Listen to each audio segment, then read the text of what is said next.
आदिवासी जब एक शहर में जाता है उसके साथ कितना डिस्क्रिमिनेशन होता है और अपनी खुद की ज़मीन पर कितना डिस्क्रिमिनेशन होता है अपने हक के लिए लड़ाई।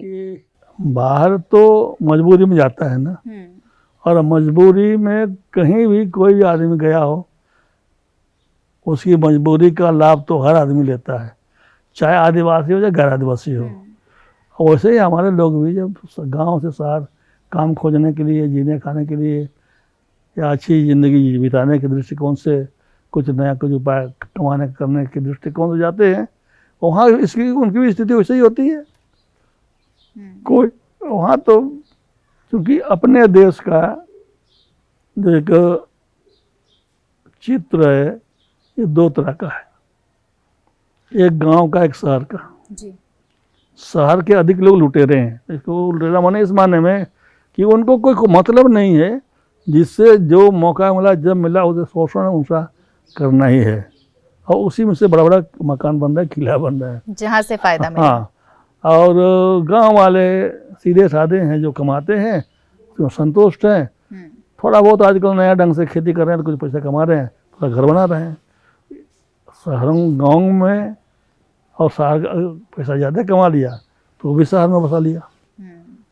लेकिन जो काम करने जाते हैं, दूसरी बात ये है कि एक मानसिकता एक है, आदिवासी बाकी लोगों से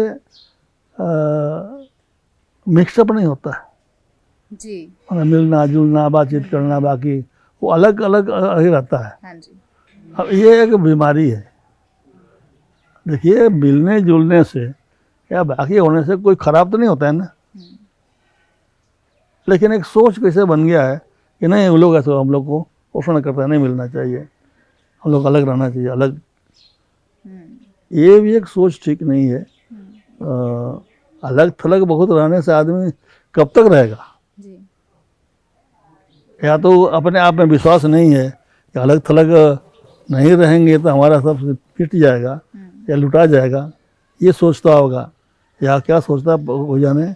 लेकिन कहीं ना कहीं मन में एक कमजोरी है, इसके कारण ये पुरानी भावना जो कभी शोषण होते रहा होगा तो उसको लेकर आज भी लोग हैं, और कुछ लोग जो उनका शोषण करने चाहते हैं उन लोग ये भी समझाते हैं कि देखो इन लोग से साथ रहोगे तुम खत्म हो जाओगे।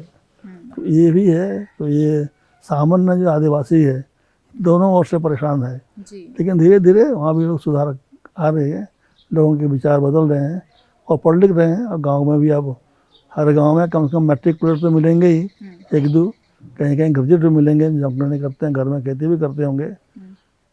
इसलिए थोड़ा सा जागृति आ रही है। और लोग पढ़ेंगे लिखेंगे तो समाज में कुछ जागृति और आ जाएगी तो ठीक हो जाएगा। बिल्कुल। अच्छा, आपने खुद एमए की है एंथ्रोपोलॉजी में? जी। जो मैं रिसर्च कर रही थी। हाँ। ट्राइबल्स के बारे में आपने पढ़ाई की है, ना केवल देश के बल्कि विदेश के भी, क्योंकि एंथ्रोपोलॉजी में सब कुछ आपने पढ़ा होगा। तो आपने क्या कुछ जाना समझा कि जो यहाँ का ट्राइबल है और जो विदेश का ट्राइबल है, क्या कुछ अंतर है? देखिए, ट्राइबल लोग में कोई अंतर नहीं है। उनका रहने का ढंग ढर्रा, पूजा पाठ, पर्व त्यौहार यहाँ जैसे ही है, परंतु थोड़ा जरूर भिन्नता है और स्थान स्थान पर कुछ ना कुछ परिवर्तन अलग होता है। लेकिन एक ही तरह का वो पूजा पाठ करते हैं, बलि चढ़ाते हैं, बाकी करते हैं, जैसे हम लोग यहाँ करते हैं उसे करते हैं। और विश्वास भी उन लोग काफ़ी, जैसे हम लोग एक बार गए थे साउथ अमेरिका, इक्वाडोर गए थे, वहाँ पर कुछ सम्मेलन था हम लोग का। तो इक्वाडोर सुने कि भाई वहाँ से नज़दीक था जहाँ से हम लोग थे, वहाँ जहाँ पर विषुवत रेखा और ग्रीनविच का सूर्य जो मिलता है, वहाँ से दुनिया का डिवाइड होता है, उत्तर दक्षिण पूरा पश्चिम भौगोलिक दृष्टिकोण से। तो वहाँ हम लोग देखने गए थे। वहाँ एक साइन बोर्ड लिखा हुआ है उसमें कि हमारे पुरखे भी, यानी रेड इंडियंस, हमारे पुरखे भी आदि जमाना में सूर्य की गतिविधि के आधार पर ही अपने दैनिक जीवन का संचालन और पर्व त्योहार को मानते थे। तो हम लोग वही करते हैं। बिल्कुल बिल्कुल। तो अंदर तो है नहीं। तो और एकदम पता लगा मैक्सिको का रेड इंडियंस, वो लोग भी पूजा पाठ करता है, ऐसे हम लोग मुर्गा मुर्गी करते हैं, वो लोग भी करता है। तो इस तरह से हमने थोड़ा बहुत जाना है। जो किताब पढ़े हो तो अलग है, जी। बाकी भी हमने जो व्यक्तिगत रूप से जाना है वो भी।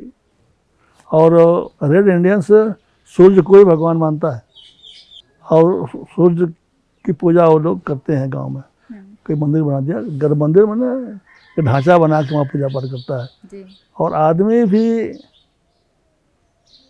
हमारे जैसे ही है, ऊंचा नीचा भी वो बहुत जैसे नहीं है। अंग्रेज मतलब या तो पीला है या सफ़ेद है या बीच का है, 3 तरह के लोग हैं। बाकी तो हफ्से गोरे हैं, लेकिन हम लोग हैं सब बीच के हैं। जो कहते हैं वो तांबा के रंग के भी हैं, थोड़ा हल्का काले भी हैं, जैसे रामकृष्ण जैसे लोग हैं, या कुछ काले हैं, मिला जुला कर। तो उन लोग का वो हम लोग जैसे ही लोग हैं। और ऊंचाई में बाकी में भी आज भी जो लोग जंगल पहाड़ में बचे हुए हैं, जो ईसाई नहीं बन सके या नहीं बना पाए लोग, उन लोग आज भी गरीब हैं और आज भी वो हमारे जैसे ही हैं। पर वहाँ की स्थिति ज़्यादा ठीक है कि यहाँ की ज़्यादा बेहतर? अब देखिए, एक दिन जाने से तो पता लगता नहीं ना है। जब तक आप वहाँ महीना भर या 15-20 दिन नहीं रहिएगा, तब तक उनके सामाजिक इस परिस्थिति का बहुत दूर तक आप जान नहीं पाएंगे। वही लोग मजदूरी करता है तो क्या गरीब है इसका मन है? इसलिए बाकी और जहाँ तक हम जैसे ऑस्ट्रेलिया में आदिवासी वो भी वैसे ही है, अलास्का के पास उधर भी वैसे ही है। तो जहाँ कहीं भी जो आदिवासी और आपके जो निग्रो जो ट्राइबल हैं, पूजा पाठ वो लोग भी करते हैं ऐसे ही। हाँ, तो इसलिए हमने जहाँ तक देखा है, सभी आज पूरे जनजाति समाज दुनिया का प्रकृति पूजक ही है, था भी और है। थोड़ा मानने का तरीका या नाम कुछ होगा तो भाई, अरे यहाँ किसी का नाम है सुदेश है तो किसी का बोलेगा भाई मंगरा है, आदमी तो ही है ना।